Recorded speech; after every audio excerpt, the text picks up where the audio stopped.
vous êtes à votre matinale tout simplement parce que vous avez souscrit à un matin de bonheur avec des informations pertinentes qui vous serviront le reste de la journée.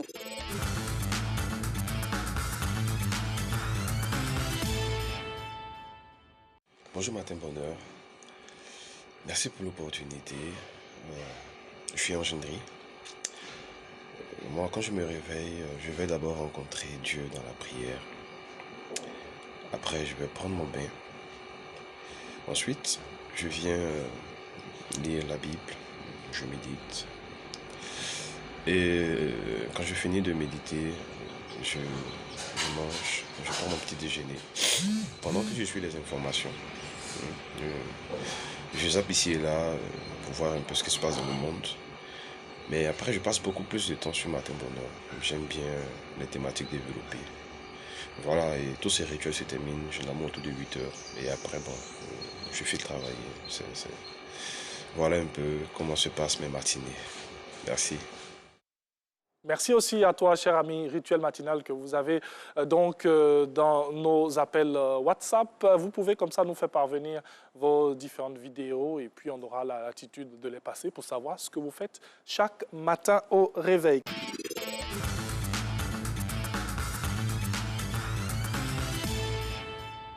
Et voilà, de retour sur le plateau avec notre cher coach.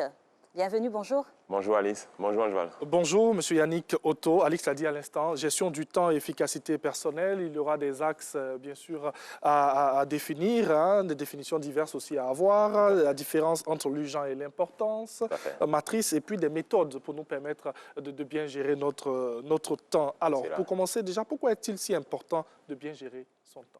Très bien, merci encore Angeval. Il faut dire que gérer son temps, ce n'est rien d'autre que gérer sa vie. Je fais une petite démonstration pour que vous puissiez comprendre. Si vous avez par exemple une tâche à faire et que cette tâche-là devrait prendre 1 heure, si pendant cette heure, vous ne vous y attelez pas et que vous ne faites pas la tâche en question, naturellement, il aura des répercussions sur la journée. Et toute chose étant égale par ailleurs, si la journée n'est pas si la journée n'est pas comptabilisée, il aura des répercussions sur la semaine. Si la semaine aussi n'a pas été mise à profit, il aura des répercussions sur le mois. Et de répercussion en répercussion, on va de mois en trimestre, de trimestre en année, d'année en décennie. Et c'est ainsi qu'on peut passer à côté de sa vie juste parce que le temps qui nous était alloué pour mener une tâche à bien, on ne l'a pas faite. Donc du coup, gérer son temps, ce n'est rien d'autre que gérer sa vie. Parce que toutes les imbrications et toutes les implications reviennent effectivement à la vie. Et comme pour dire que nous sommes bien dans la phase de la chaîne de vie. C'est cela. La chaîne de vie. Alors, pour plancher véritablement sur les principes même de la gestion du temps, quels sont les principes de base pour bien gérer son temps? Très bien. Il faut dire qu'il y a plusieurs principes, mais notamment, il y a deux choses à savoir. C'est-à-dire, il y a l'important et il y a l'urgent. En règle générale, la plupart des gens confondent ces deux notions. Donc, il va sans dire qu'on va bien définir les thèmes pour nos téléspectateurs. On dit qu'une chose est importante, on dit qu'une tâche est importante lorsque sa réalisation est rattachée à un objectif précis. C'est-à-dire, en faisant cette tâche, en accomplissant cette tâche, il y a un objectif que j'atteins en le faisant. Donc, c'est très important. Autre chose, c'est l'urgent. Une tâche ou une chose est dite urgente, pas par le fait de son importance, non, mais par le fait, effectivement, de ce qu'elle est marquée par une deadline. Ça veut dire, si on ne le fait pas à ce temps-là, on risque effectivement de dépasser. Et si on dépasse, on ne pourra plus le faire ou on ne pourra plus faire la tâche en question au moment prévu à cet effet. D'où la notion de devient urgent, ce qui n'a pas été fait en son temps. Un exemple pour qu'on puisse comprendre. Quand vous émettez votre facture, à l'instant où vous avez votre facture, c'est important pour vous, n'est-ce pas? C'est important parce que si votre facture, si vous ne payez pas, vous ne pouvez pas avoir de courant, par exemple. Donc, le courant, l'électricité vous permet de pouvoir vous éclairer et faire beaucoup de choses. Donc, c'est important. C'est rattaché à un objectif. Mais ce n'est pas forcément urgent à l'instant où on vous donne la facture. Parce qu'on va vous dire, par exemple, vous avez 1 mois pour régler, ou bien vous avez telle date limite. Mais ça va devenir urgent à partir du moment où, à la date précise, vous vous rendez compte que vous êtes le 5 ou vous êtes le 7 et que vous n'avez pas encore payé et que passé ce délai, on risque effectivement de vous couper le courant. Vous voyez un peu? Et c'est là, effectivement, qu'intervient la notion d'urgence. Donc, il y a un outil qui nous permet d'expliquer tout ça, qu'on appelle la matrice de Eisenhower ou encore la matrice de la gestion du temps. Donc, si vous voulez bien, on pourrait... Bien sûr, on aura le temps. Plancher là-dessus. Alors, merci pour cette belle différence entre l'important et l'urgent. Alors, pour nous tous, hein, parce que généralement, on a souvent de temps en temps cette mauvaise gestion du temps. Quelles sont les causes d'une mauvaise gestion de temps? Très bien. Il y a quand même pas mal de causes. Déjà, il y a le fait que la plupart des gens oublient ce qui est important pour eux. Et on revient encore à cette notion. Quand on dit que la plupart des gens oublient ce qui est important pour eux, ça veut dire qu'ils font, ils font des choses qui leur tombent là-dessus au lieu de se poser la question de savoir est-ce que la tâche que je suis en train de gérer actuellement, est-ce que la chose que je suis en train de faire actuellement, à l'instant T, est-ce que c'est la bonne chose? Est-ce que c'est la bonne occupation de mon temps que je suis en train de faire? Donc, il y a vraiment ce truc-là. Il y a que les gens gèrent les urgences, mais derrière ces urgences-là, il n'y a pas forcément des choses qui sont importantes. Donc, il y a ça, effectivement, comme mauvaise cause. Il y a aussi le fait qu'on ne sait pas forcément où on va. C'est comme, je crois, c'est Sénèque qui disait, il n'y a pas de vent favorable pour qui ne sait pas là où il va. Prenons, par exemple, le retard, par exemple. Le retard, ce n'est rien d'autre qu'un symbole de ce que les gens n'ont pas compris, que c'est important pour eux, effectivement, d'être à l'heure, que c'est important pour eux d'être à l'heure, de venir à temps, de faire ce qui est attendu d'eux. Donc, du coup, cette notion de ne pas comprendre ce qu'on a à faire, de ne pas comprendre aussi là où on va, ça permet effectivement de perdre de vue l'essentiel et de passer naturellement à côté. Alors, Monsieur Otto, dites-nous ou démontrez-nous, par exemple, la physionomie d'une mauvaise gestion de temps pour une personne. Très bien. Quelqu'un arrive au travail. Il arrive au travail et puis il n'a même pas fait une to-do list. La to-do list, vous voyez, c'est la liste des choses à faire. Il n'a pas de to-do list. Il fait les choses un peu comme ça lui vient. Il ne mesure pas le caractère prioritaire des différentes tâches. Et il remplit effectivement, j'ai envie de dire... Il passe le temps, on a envie de dire. Tout à fait. Il passe le temps sans y mettre quelque chose. Parce qu'en termes de gestion du temps, c'est pas combien d'activités j'ai fait, c'est pas combien de tâches j'ai pu accomplir. C'est essentiellement, et j'insiste là-dessus, c'est essentiellement ce que j'ai pu gagner dans ces tâches-là, ce que ça a pu me rapporter. Donc, si quelqu'un a passé toute une journée sans qu'au fond de la journée, à la fin de la journée, il n'y ait pas vraiment atteint des objectifs précis, on va dire tout simplement qu'il a gaspillé le temps. Le temps est passé. Alors, vous avez parlé de retard tout à l'heure. Avant de poursuivre avec ce que nous avons prévu hein, pour ces échanges-là, on va quand même un peu s'arrêter là-dessus. Généralement, on dit que l'Ivoirien est toujours en retard.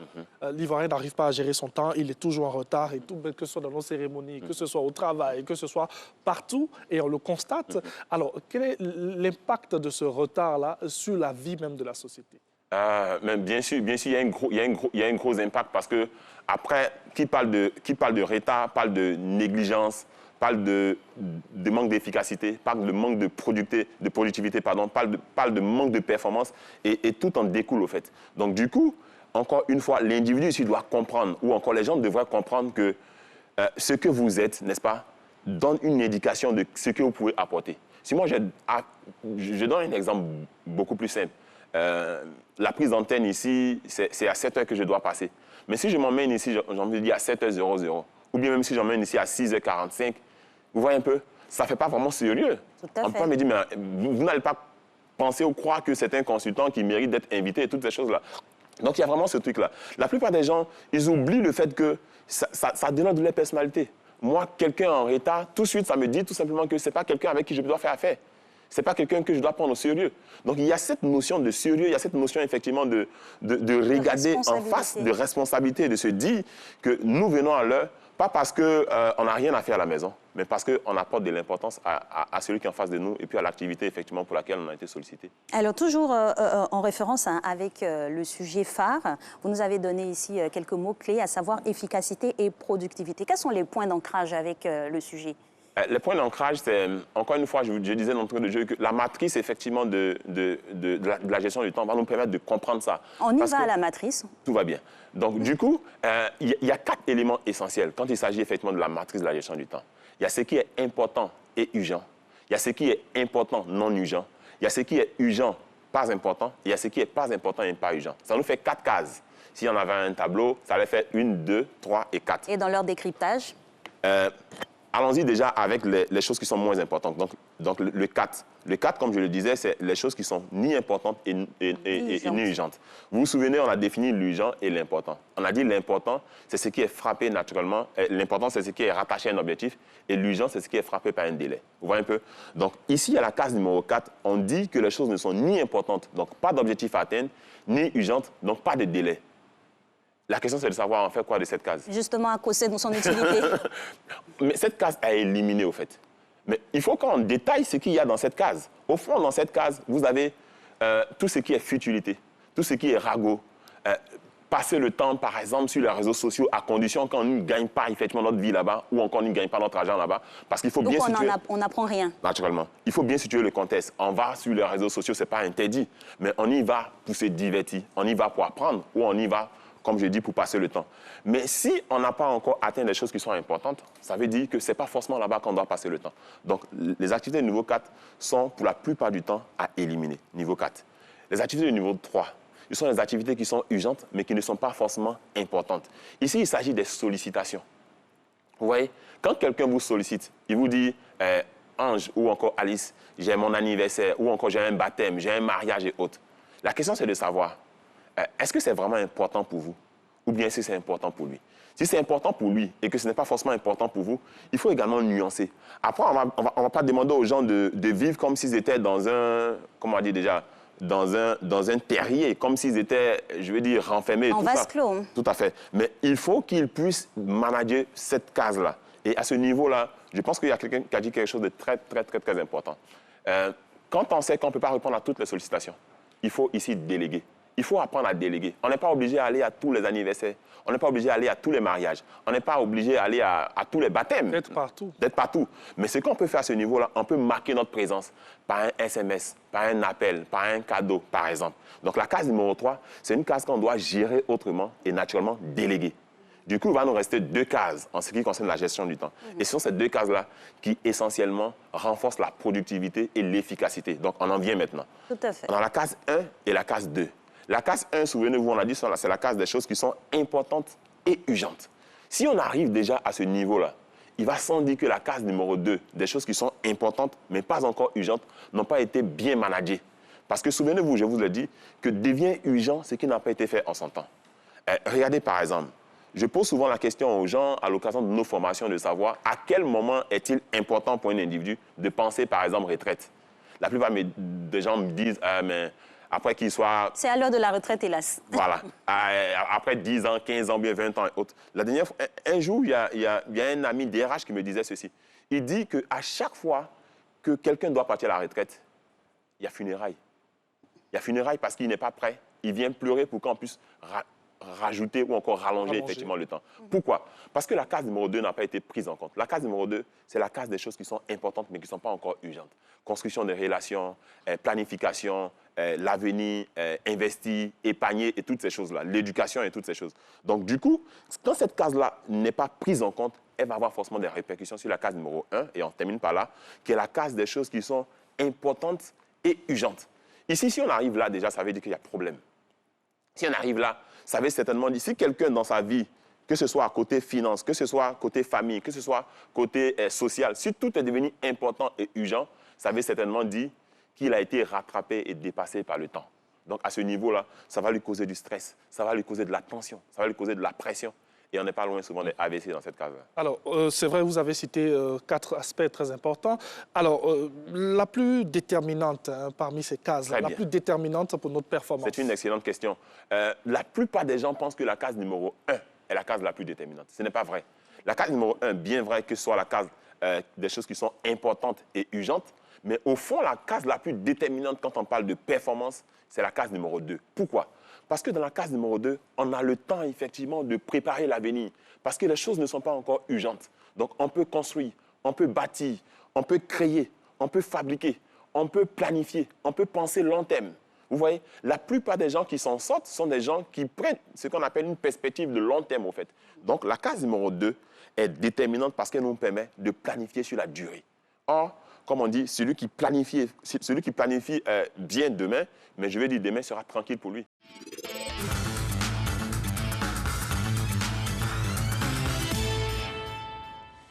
L'éducation des enfants en situation de parents séparés. C'est clair qu'une séparation, un divorce, c'est un chamboulement brusque dans la vie et dans l'éducation des enfants. Mais comment être dans l'équilibre pour pouvoir mener à bien cette éducation-là? C'est toute la problématique qui est soumise ici à la dextérité de notre docteur Tanon Laura. Bonjour, docteur. Bonjour, Alix. Bienvenue. Merci. Bonjour. Alors, aujourd'hui, on parle d'un sujet très important. Oui.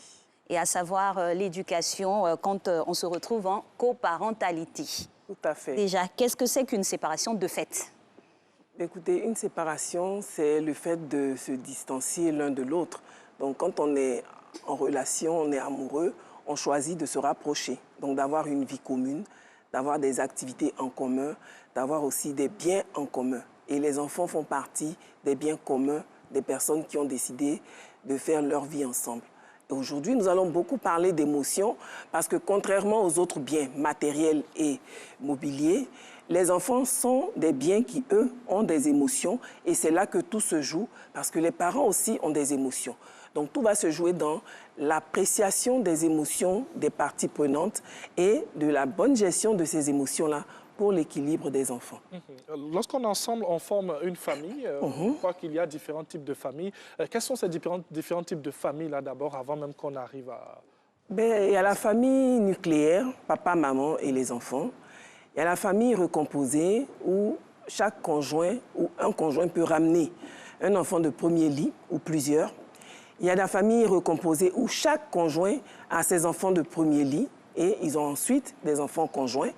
Il y a la famille aussi d'adoption, il y a la famille élargie, où il y a des satellites de la famille, donc des cousins, des protégés, des pupilles, des petits frères, des conjoints. Et tout ça a une incidence sur la famille. Et pour plusieurs de ces raisons-là, ou pour plusieurs dysfonctionnements, le couple qui a décidé de faire chemin ensemble peut se séparer. Ça peut être des raisons liées aux membres de la famille, tout comme ça peut être des raisons liées aux deux compagnons qui se découvrent ou qui se révèlent incompatibles chemin faisant. Alors, docteur, est-ce qu'en fonction de la raison de la séparation, l'éducation des enfants est impactée dans un sens comme dans un autre? Alors, il y a beaucoup d'éléments à prendre en compte. Pourquoi les parents se sont séparés? Là, on va parler des causes. Les causes de la séparation ont leur importance dans le vécu de l'enfant. Si les parents se séparent parce qu'ils ne s'aiment plus, souvent, l'enfant a l'impression que les parents ne l'aiment plus, lui non plus. Alors, le travail à faire là, c'est de clarifier les choses, déjà dans l'esprit même des parents, parce qu'il faut qu'ils se disent « je n'aime plus mon conjoint, mais j'aime toujours mon enfant ». Et les enfants en souffrent beaucoup parce qu'ils ont l'impression que leur famille étant cassée, ils ne sont plus aimés, ils ne sont plus importants, ils ne sont plus désirés, alors qu'il n'en est rien. Donc, il faut faire le distinguo dans l'esprit des adultes et aussi dans l'esprit des enfants. Il y a les circonstances de la séparation. Comment les gens se séparent? Il y a une petite fille que j'ai reçue en consultation qui est traumatisée parce que le matin, elle est sortie de la maison pour aller à l'école. Et le soir, sa maman est venue la chercher pour aller dans une nouvelle maison. Donc, un enfant qui sort en se disant « je vais à l'école dans une routine », et il se trouve que ce jour-là, c'est une rupture dans sa vie. Elle a très mal vécu la séparation de ses parents parce qu'elle n'a pas été suffisamment préparée. Et c'est comme si sa vie en famille était restée derrière elle. Mais c'est un sujet aussi sur lequel elle ne sait pas mettre les mots et dont les parents n'ont pas perception de l'importance sur l'impact que cela a sur leur enfant. Il y a aussi l'impact affectif de la séparation sur chacun des membres de la famille. Donc, on va prendre l'impact de la séparation sur le père, par exemple. Si le père était celui qui voulait la séparation, le fait qu'il soit séparé va lui donner un sentiment de liberté retrouvée. Mais alors, ce n'est pas parce qu'on est libre de ses engagements. Il y a les engagements moraux, il y a les engagements affectifs aussi qui sont les plus subtils. L'impact de la séparation sur la maman. Si c'est toujours le papa qui a voulu la séparation et que la maman subit la séparation a aussi un impact affectif sur la maman. Donc, comment elle vit cette nouvelle vie qu'elle n'a pas choisie, cela va impacter aussi sa relation, non seulement avec les autres, mais aussi avec son enfant, dont les deux parents ont toujours la charge de l'éducation. Donc c'est très complexe et subtil. Et il faut savoir faire le tri de nos émotions pour ne pas perdre de vue l'objectif de l'éducateur que nous sommes. Alors, docteur, en temps normal, hein, quels sont les éléments qui entrent en ligne de compte et qui impliquent l'éducation de l'enfant et avant qu'on arrive à cette cassure et on a ces éléments-là qui n'existeraient plus? Les éléments qui entrent en ligne de compte, c'est la responsabilité parentale. Je suis responsable de l'éducation de mon enfant. Ça veut dire que je suis responsable de sa sécurité, de son instruction, de son bien-être, de sa santé et de son entretien. Donc ces 5 piliers-là sont là d'emblée. Dès qu'on a un enfant, on devient responsable de tout ça. Ce n'est pas parce que la relation du couple prend fin que l'un ou l'autre des éléments va être banalisé ou rejeté.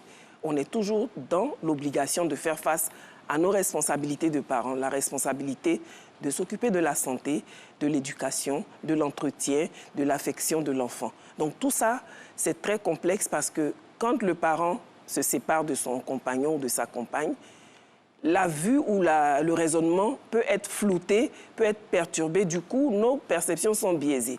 Il y a des parents qui vont dire, comme l'autre parent ne s'occupe pas de l'enfant, je vais l'y contraindre.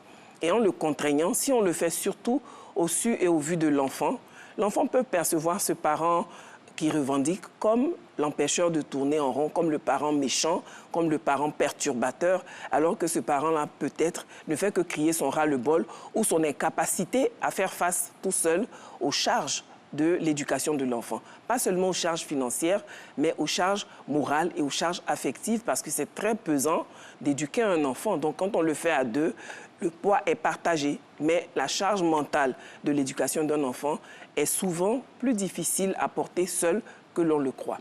Très bien. Alors, docteur, quand on se trouve dans un schéma, on va dire classique, entre guillemets, parce que bon, voilà, d'une famille de vie commune, on a un choix concerté quant à l'éducation à prodiguer aux enfants.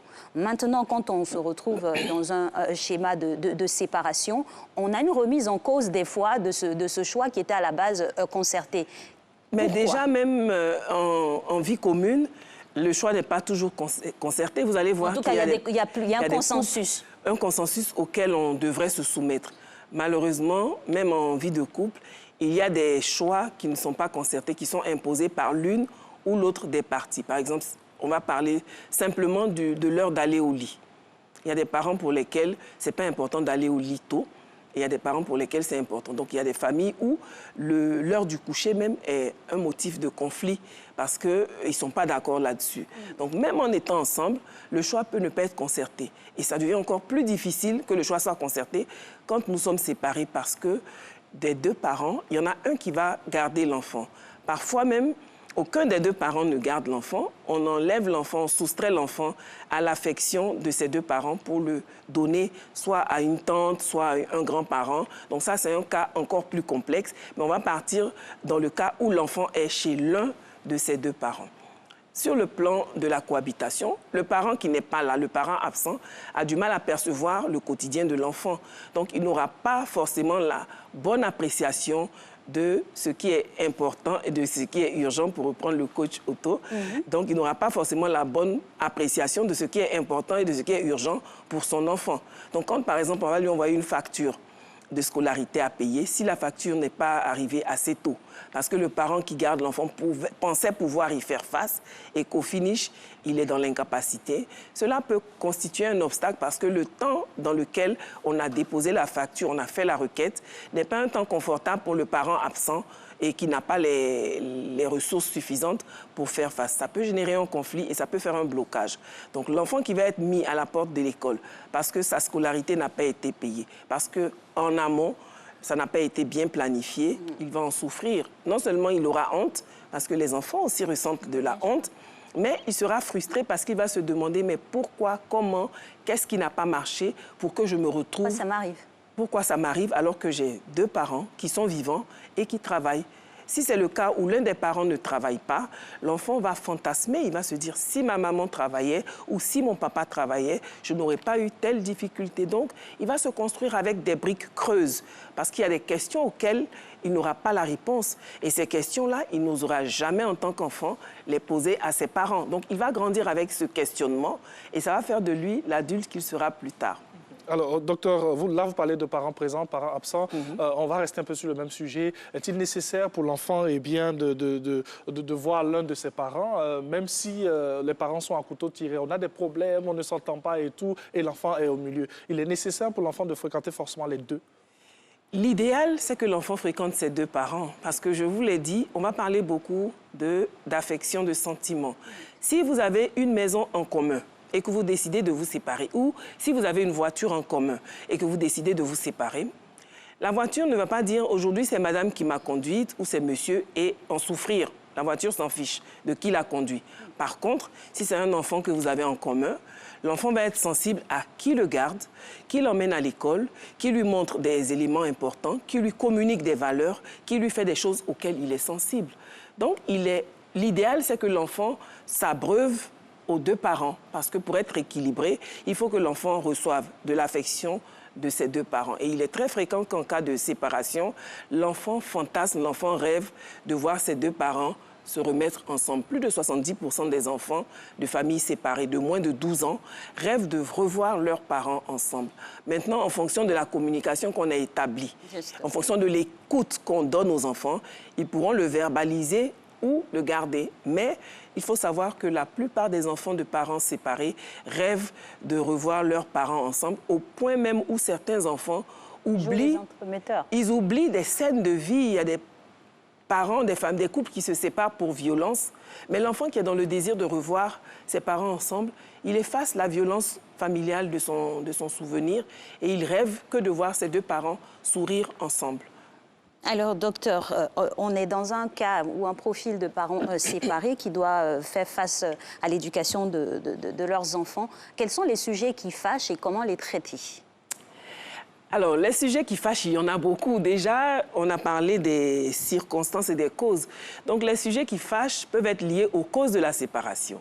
Si le couple s'est séparé pour mésentente ou pour différence de point de vue, la différence de vision va s'accentuer avec la séparation. On va se dire, c'est parce qu'on ne voit pas la vie de la même façon que nous nous sommes séparés.